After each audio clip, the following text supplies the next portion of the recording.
నమస్కారం. న్యూస్ 13 కి స్వాగతం. పశ్చిమ గోదావరి జిల్లాలో సాగునీరు కాలువల్లో ఇరుకుపోయిన తూడు గుర్రపుడెక్క తొలగింపు పనులు యుద్ధ ప్రాతిపదికన కొనసాగుతున్నాయి.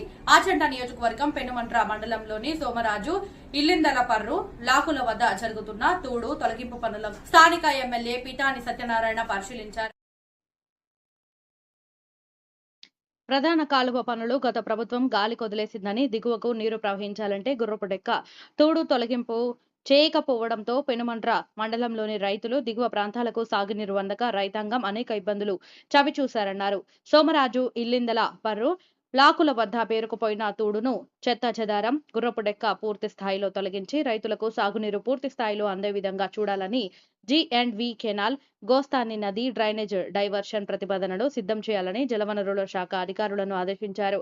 నియోజకవర్గంలోని పెనుమంట్ర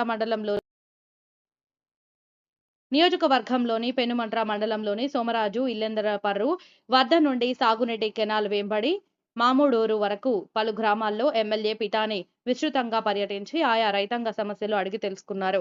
అధిక వర్షాలకు గోస్తని నది తీర ముంపు ప్రాంతాలను పరిశీలించి అధికారులకు తగు సూచనలు చేశారు. ఈ కార్యక్రమంలో టీడీపీ నాయకులు, రైతులు, అధికార యంత్రాంగం పాల్గొన్నారు.